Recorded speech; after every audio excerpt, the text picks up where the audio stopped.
We are getting close to being at the end of this part of the series. We work on our next to last section of Peter's statement in 2 Peter chapter 1 this morning. He's been telling us the things to add to our faith and working us through this list of characteristics and things that help us to grow in our faith and to draw closer to God.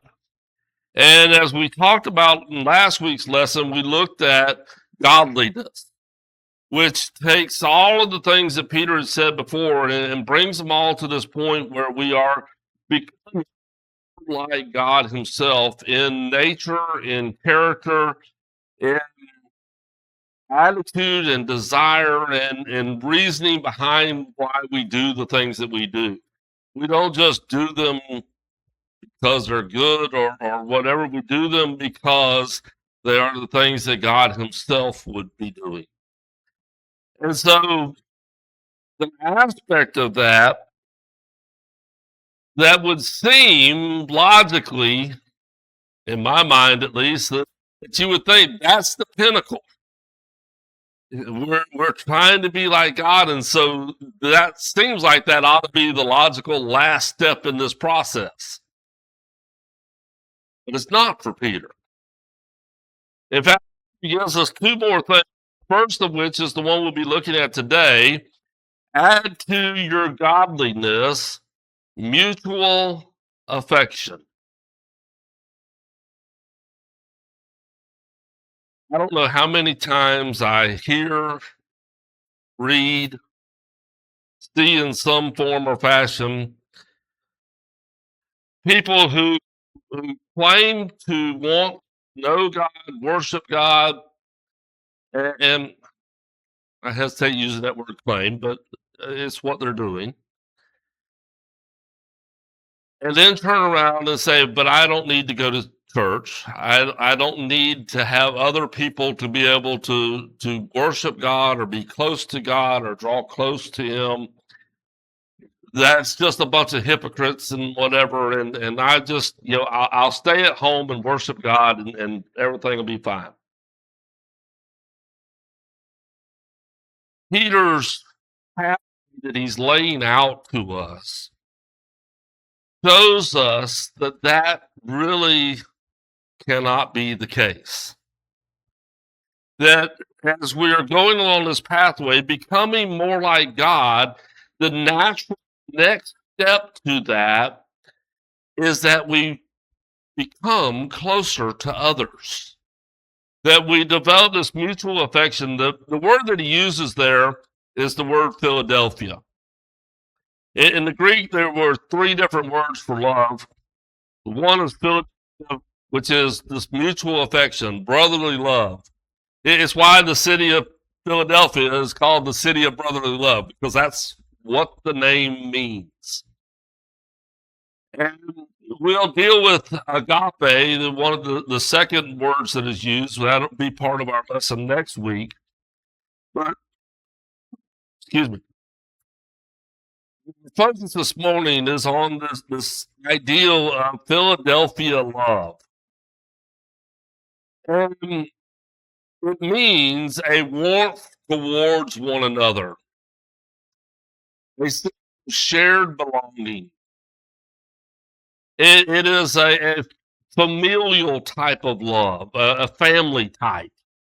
So that what we're talking about is that as we become more like God in his mindset, more like God in his characteristics, more like God in his sense of love, it develops into this family atmosphere, this sense of belonging and shared communion with one another that is on this family love type of level. I realize not everybody comes from that type of a family that knows that type of love.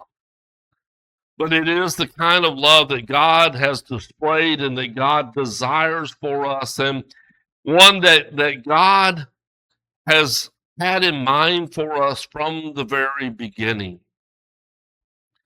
And it is that aspect of godliness that we have to begin to emulate, because God has always desired to be close with us. When you stop and think about the story that Scripture lays out for us from the beginning, God has desired that relationship with man from the very beginning. He created us. He put Adam and Eve in the garden. He walked with them daily. He communed with them. His desire was to be with them and around them and to have that fellowship together. Now we know as the story progresses and man drifted further and further away from God, we see that God had a few options. God could have very easily said, I'm going to destroy it all and just walk away. It's a failed experiment. Didn't come out the way that I wanted it to. I thought they would choose me, but they chose otherwise. Wipe it out, and I'll just go do something else. Or God could have said, well, this is just a big failure, but I'm just going to let it go run its course, and I'm going to go do something else. God did neither of those things, did he? Why? Because we were created for the purpose of him having this relationship with us. Now, he came very close to those things because, as we know, in the days of Noah, the world was so wicked that God said, I'm destroying it. And he destroyed everything except 8 souls and the animals that they brought onto the ark. But in the process of destroying it, God didn't then just turn around and walk away. It was, this is a new start. I'm going to go back to those who have honored me, and I'm going to begin this process and this relationship again. You move forward to the time of Moses and the travels through the wilderness. How many times did God say to Moses, these people have vexed me? These people, they're not listening. They're following the covenant. Moses, I'm fixing to destroy them all. Except I'm going to do what? I'm going to restart all with you, Moses. I'll raise up a new nation from you. Now, Moses talked him out of it each time. Don't kill them off, and we can fix this. And God continued to work with it because he desired that relationship. When the time was right, he sent Jesus to dwell upon this earth with us for a short period of time and fulfill the law, offer the perfect sacrifice. For what purpose? So that we could have a relationship with God. Well, the relationship that God desires is one then that as we begin to emulate him, it means that we have to have a desire for a relationship with one another as well, doesn't it? In fact, when God created Adam and he placed him in the garden, even though they were there together, even though they had the relationship of God in creation, he looked at Adam and what did he say? It's not good for him to be alone. So he created Eve, so that there was that companionship, that third type of love that we're not going to be looking at in this series, but the need for somebody else in that relationship in addition to the relationship with God. When we move on forward past the sacrifice of Christ and we move into the time of the church and what Scripture tells us God created the church for, it is to be a part of that family, that body that has a relationship with one another as we have a relationship with God. So mutual affection flows from our efforts to be filled with godliness. Godliness shapes the heart. Mutual affection is the expression of that. It's where we begin to take on the characteristics of God that says, I look out upon God's creation and I have love for it. I have compassion for it. I have mercy. I have forgiveness. I have all of these attributes that God has displayed with us time after time after time. So if I'm going to be like God, then I have to look at his creation, the people of his creation, in the same way. And we could go off on the whole side study about how God still has those moments of judgment where God still has those moments of holding people to accountability, and those are characteristics and attributes of God that we have to emulate to a degree as well. But God's focus for us is on love one another. It is the extension of our love for him. And it is about creating a culture of the kingdom that God has tried to have in place from the very beginning. When we study the early church, beginning in the book of Acts, there is a picture that becomes clear for us as you study through those accounts that shows us what it is supposed to be for us. The early church was marked by shared meals. From the very beginning, Acts chapter 2, it says that they met in their homes daily. They broke bread together. They had a fellowship and a time of not just of worship of God, not just a time of study, but a fellowship and communion of sharing love with one another, this brotherly love, the love of brothers and sisters and of family. We see that as the burdens began to be reflected that were happening. Excuse me. And we see them begin to share those burdens.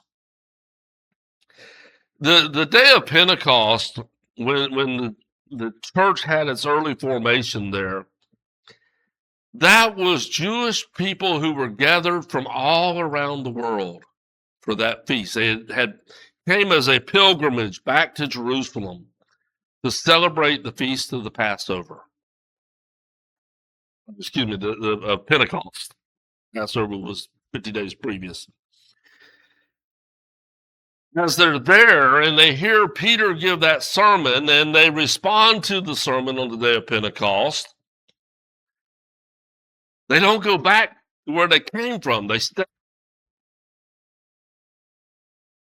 Now, some of y'all do a lot more travel than what I do, but imagine going on a trip like that and then you can't get back home for whatever reason. Now, theirs was they didn't go back home by choice because they wanted to stay in that family. They wanted to stay with that group of new believers and obedient to Christ. But not going back home meant what? They may not be able to work now, depending on whether their job was something they could do when they traveled. And they had to find a new way to make a livelihood. And they left a lot of possessions, and a lot of their wealth was back at home, not with them. It wasn't the same as today where we can do work from home and sit on a computer where we can go down to the bank and easily just transfer money from home to here or arrange for somebody to sell possessions. You know, it was a difficult thing. And so the burden began to creep in, and what did they do? They shouldered those burdens together. We see them begin to share their resources. Those that had property began to sell it. They began to use that money to help out those new fellow believers because of their mutual affection for one another and their desire for that relationship with God. They shared prayers. When those struggles hit, when the apostles found themselves in prison, we find the early church gathered together and praying about the situation. When they were dealing with how to deal with the burdens of their fellow Christians, they got together in prayer. It was part of what they did as a family unit, the same way that when trouble strikes our families, what do? We get together. We draw towards each other for comfort, for strength, for support, for a pooling of our resources to get through the situation at the moment. They lived with mutual affection for one another. And as that increased in their relationships, it created a sense of belonging, sense of unity. There became a level of safety of being in that group of fellow believers, of knowing here is a group of people who think like I think, who believe what I believe, who have each other's best interest in mind, and so we will help take care of each other. It developed a stability and the ability to encourage one another through those difficult moments. And the result was spiritual growth in their lives. That is what Peter is calling us towards. Not the ideal that we can separate ourselves out and just focus on only a relationship with God, but on the need for this total package. And the reality is, mutual affection is a command from God, not just a suggestion. 1 Peter chapter 1, verse 20, Peter writes, love one another deeply from the heart. That was a command. It wasn't something Peter just said, I think it'd be good if we loved one another deeply. He says, do it. Romans chapter 12 and verse 10, Paul says, be devoted to one another in love. 1 Thessalonians 5, verse 11, encourage one another and build each other up. Galatians 6, verse 2, carry each other's burdens. The principle that becomes established over and over is this is not optional. We are commanded to love one another in this way. Now, admittedly, that's not always easy. It's not always instantaneous. And we've talked about that as we've talked about each of the things that's why Peter says, add this to your faith. And then he says, add it in ever increasing measure. Sometimes it will begin with just the being able to tolerate somebody and be in the same room together for a little while. And if we've had some past history outside of the body of Christ and we harmed one another in some ways, it may take a little time to get past some of that. We may be making good steps to adding to our godliness, mutual affection, by just being able to be in the same room together. But we can't be satisfied with that. And it has got to be more than just we're together for an hour or 2 hours or 3 hours a week when the church gathers together. You stop and think about how do you build the kind of relationship that Peter is telling us to develop, that the early church displayed in their lives, that Christ is calling us to. How do we develop that in an hour or 2 hours or whatever amount of time we meet together as a church in a week? The bulk of our time here this morning is being spent in what? Song, prayer, communion at the Lord's table, and listening to a lesson. Out of that hour, we have a short little window before it and a short little window after it where we are supposed to be developing these relationships, right? Well, we can't do it if we come in at the last minute and we're the first ones to leave.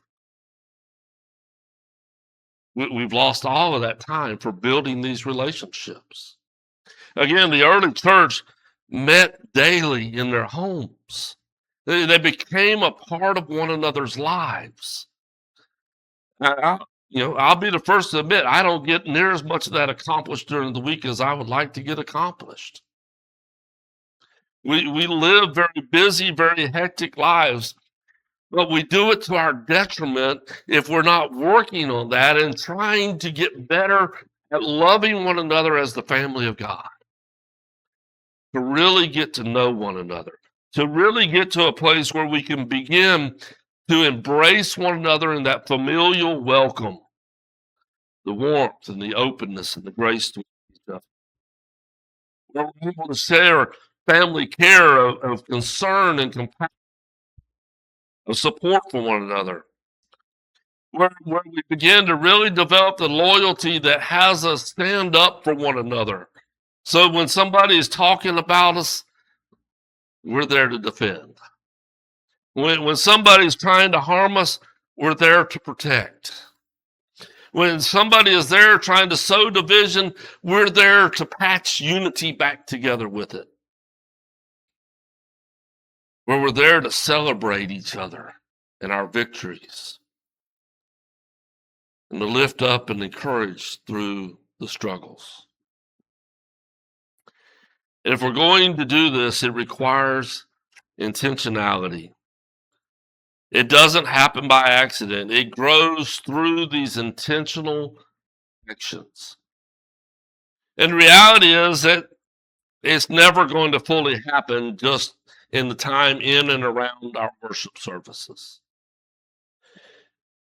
If it happens, it's going to happen because we take the time and intentionally say, I'm going to go see or call or visit or send a card or interact in some way with this person this week. I'm going to take the time, a few minutes here, hour there, whatever it is, to intentionally seek this relationship. And that may be with just one person for that to start with, while I build that relationship with them before I can focus on building the next one. Or maybe we have our fellowship services, our fifth Sunday fellowships, and that's a moment where I can dive a little deeper into building that relationship with more people at one time. But there's got to be an intention to what we are doing and what we are building.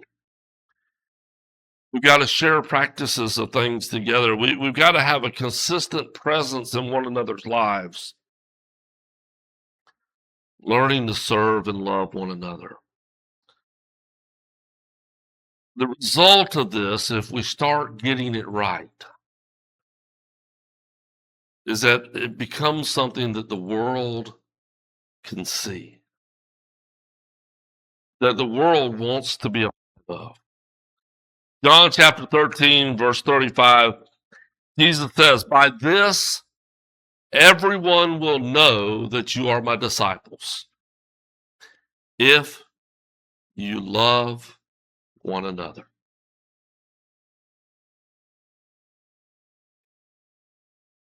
By this, they would know you're my disciples.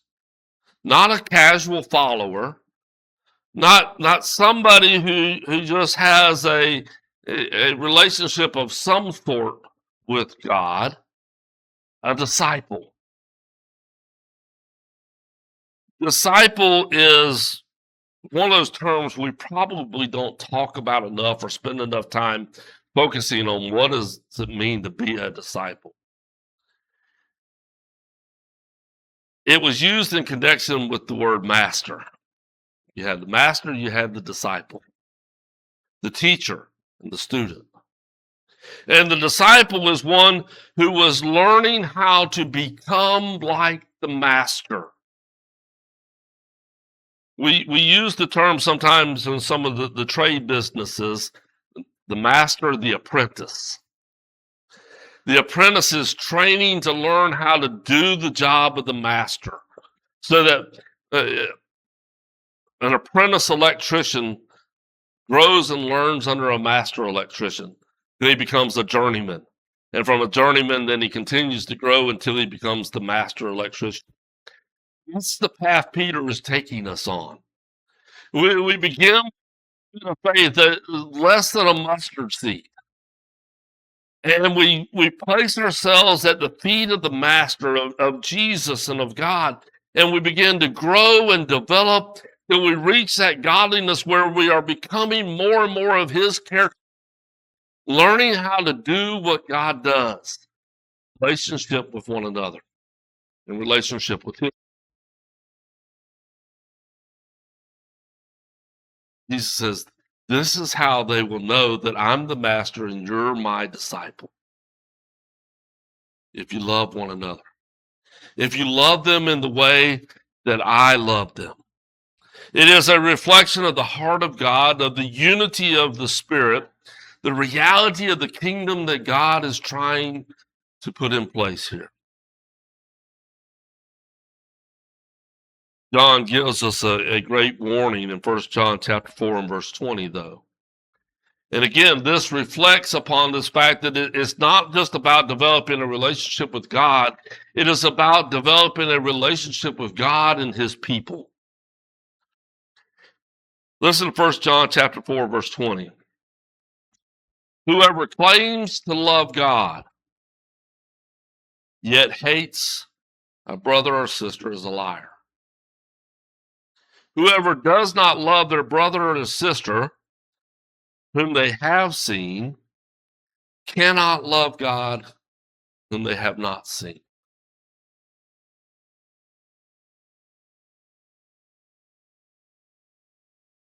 That's a passage that can be kind of scary when you really begin to dive into it and how we think and act and interact with the people we know. Whether we're talking physical family or whether we're talking about God's extended family. Because we do struggle. We have the moments where we get hurt. We have the moments where we look and say, well, that's just a bunch of hypocrites. And I I heard somebody say one time, it's better to spend an hour a week with a few hypocrites than to spend an eternity in hell with them.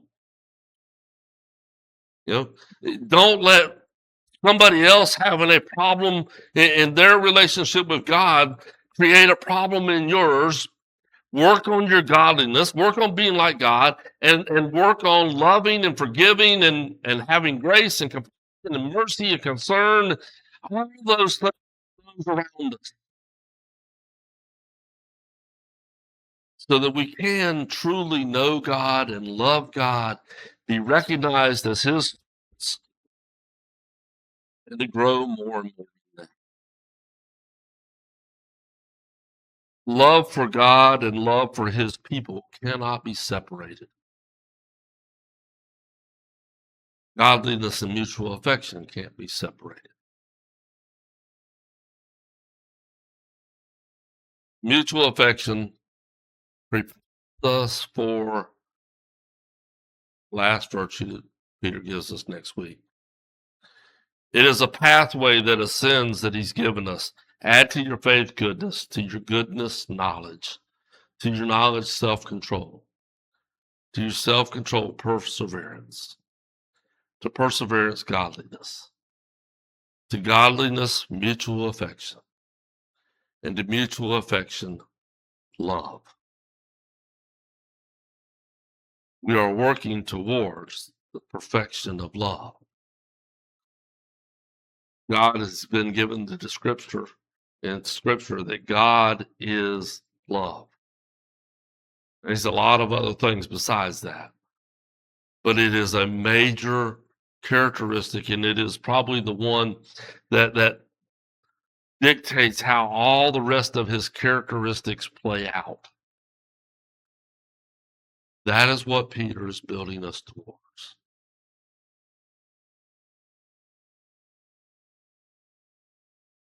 Mutual affection is about family life in the kingdom. It's about the warmth of God's family. It is about the expression of godliness. It is supposed to be about the culture of the church.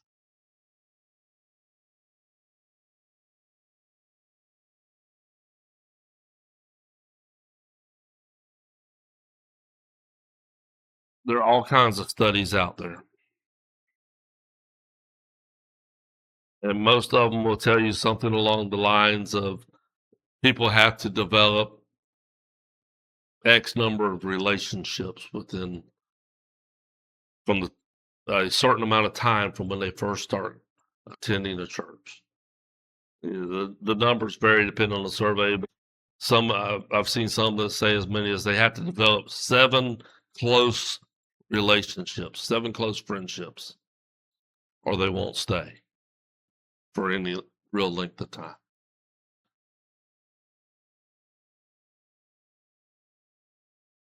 That's what we're supposed to be doing anyway. I know a lot of y'all do a lot better job than I do of it because I know I hear about your phone conversations, how you share news between each other, the encouragements that you give each other. I'm grateful for that because that is a body that's coming together. No one person can do it all for everybody. And we all need to be growing in it. Some have grown further, some are further down the path. Some of us have still got a lot of growth to go.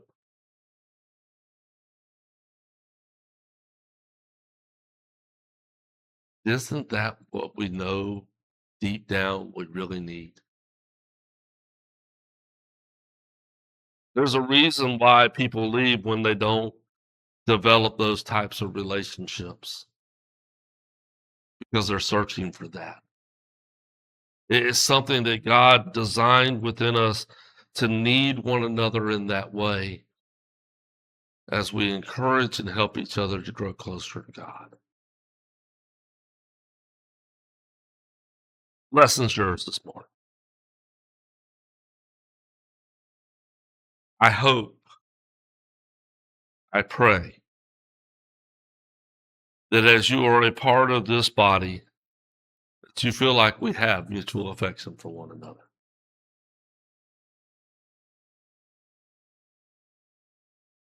I hope and I pray that you are intentionally seeking out and extending your affection for one another.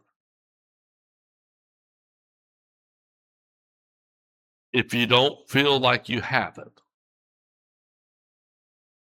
I would ask you, are you extending it? And that's not to say that all of the burden lies upon you, but to say, if somebody else is not reaching out first, you reach out and see what happens.